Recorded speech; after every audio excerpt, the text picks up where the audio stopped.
इधर सोनी का घर पूरी तरह से जल चुका था और सोनी एक चुड़ैल बन चुकी थी। कहानी की शुरुआत में हमें एक सोनी नाम की लड़की को दिखाया जाता है जिसकी अभी नई नई शादी हुई थी। वो अपने पति से बहुत प्यार करती थी। सुनिए जी, बाहर बहुत बर्फ पड़ रही है, ध्यान से ऑफिस जाना। क्यों, मैं पहली बार ऑफिस जा रहा हूँ क्या? तुम ना अपना काम से काम रखा करो, ठीक है? पता नहीं कैसे मेरे पल्ले बंध गई ये अनपढ़। सोनी का पति जग्गू उसे बिल्कुल भी पसंद नहीं करता था क्योंकि सोनी बिल्कुल अनपढ़ थी और जग्गू बहुत पढ़ा लिखा था जो एक बैंक में नौकरी करता था। सोनी हमेशा की तरह घर का सारा काम खत्म करके शाम को अपने पति के घर आने का इंतजार करती थी। ये पुकारे आजा मेरे गम के सहारे। सोनी हमेशा ये गाना गुनगुनाती रहती थी। तुम पागल हो क्या? हमेशा ये गाना क्यों गाती रहती हो? चलो अंदर। शादी के बाद से ही सोनी की जिंदगी इसी तरह चल रही थी। उसका पति कभी उस पर ध्यान नहीं देता था। एक दिन जब जग्गू ऑफिस जाता है तो उसे वहां उसके कॉलेज की एक दोस्त मिलती है। रानी। अरे जग्गू, कैसे हो तुम? मैं तो बढ़िया हूँ, तुम कैसी हो? मैं भी बढ़िया हूँ। तुम यहाँ क्या कर रहे हो? मैं तो इस बैंक में काम करता हूँ, मगर तुम यहाँ क्या कर रही हो? मैं इस बैंक की न्यू मैनेजर हूँ। वाह यार। मैम, आपसे कुछ लोग मिलने आए हैं। ठीक है जग्गू, शाम को मिलते हैं। ठीक है। जग्गू रानी से मिलकर बहुत खुश होता है। इधर सोनी हमेशा की तरह घर का सारा काम खत्म करके जग्गू का इंतजार करती है, मगर जग्गू तो रानी से बात करने में बिजी था।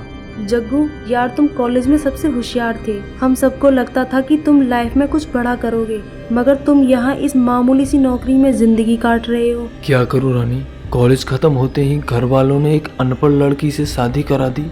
उसके बाद घर गृहस्थी में ऐसे फंसा कि आगे कुछ कर ही नहीं पाया। जग्गू, क्या तुम मेरे साथ मेरे घर चल सकते हो? क्यों? मुझे तुमसे कुछ बात करनी है। ठीक है, चलो। इधर घर पर सोनी भूखी प्यासी जग्गू का इंतजार कर रही थी। वाह रानी, तुम्हारा घर बहुत सुंदर है। Thank you. हाँ तो रानी, तुम कुछ कहना चाहती थी, कहो। जग्गू, मैं तुम्हें कॉलेज टाइम से ही बहुत पसंद करती हूँ। मैं तुमसे शादी करना चाहती हूँ। मैं भी तुम्हें बहुत पसंद करता हूँ रानी, इसीलिए मैं अपनी पत्नी से कभी प्यार नहीं कर पाया। तो तुम उसे डिवोर्स दे दो ना। नहीं, डिवोर्स नहीं, हमें उसे हमेशा के लिए रास्ते से हटाना होगा। ठीक है। तभी जग्गू घर आ जाता है। क्या हुआ जी, आज आप इतना लेट क्यों हो गए? कुछ नहीं, बस ऑफिस में थोड़ा काम था तो इसीलिए लेट हो गया। तुमने खाना खा लिया? नहीं जी, आपसे पहले कैसे खाना खा सकती हूँ? कोई बात नहीं, चलो दोनों साथ में खाना खाते हैं। तभी वो दोनों साथ में खाना खाकर सो जाते हैं। सोनी आज बहुत खुश थी क्योंकि जग्गू ने पहली बार सोनी से इस तरह प्यार से बात की थी। तभी कुछ देर बाद सोनी को नींद आ जाती है। सोनी के सोते ही जग्गू चुपके से घर के बाहर आ जाता है जहां रानी पहले से ही उसका इंतजार कर रही थी।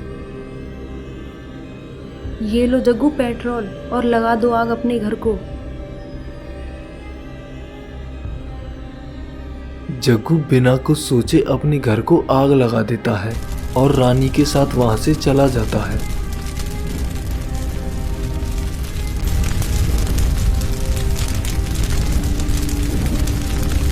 वो दोनों रानी के घर आकर बहुत खुश होते हैं। थैंक यू रानी, सिर्फ तुम्हारी वजह से हमेशा के लिए मुझे उस पागल औरत से छुटकारा मिल गया।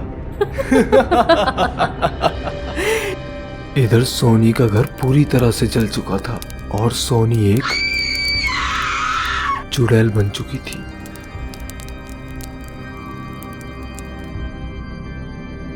अगले ही दिन जग्गू रानी से शादी कर लेता है।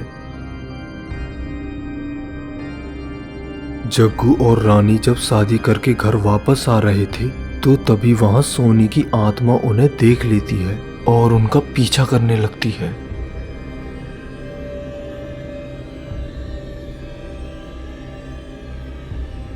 ठीक है रानी, मैं बाहर से खाना लेकर आता हूँ।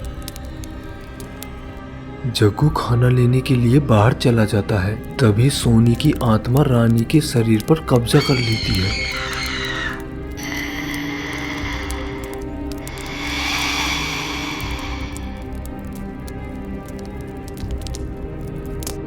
तभी थोड़ी देर बाद जग्गू खाना लेकर घर वापस आता है तो रानी उसे वहां नहीं दिखती।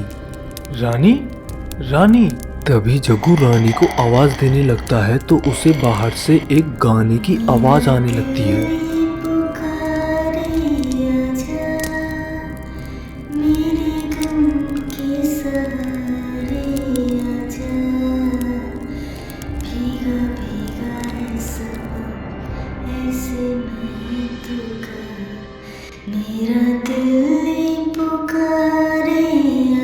जग्गू बाहर आकर देखता है तो ये गाना रानी गा रही थी।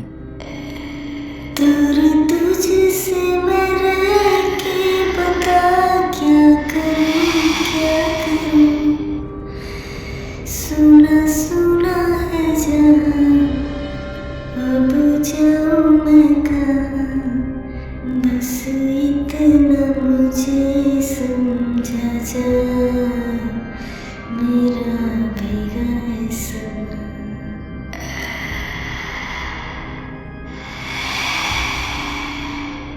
रानी, रानी, तुम ठीक हो?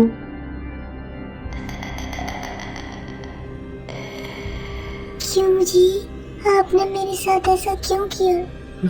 सोनी? जग्गू बहुत ज्यादा डर जाता है। तभी सोनी की आत्मा जग्गू पर हमला करके उसे मार देती है और रानी के शरीर को आसमान में ले जाकर नीचे जमीन पर फेंक देती है।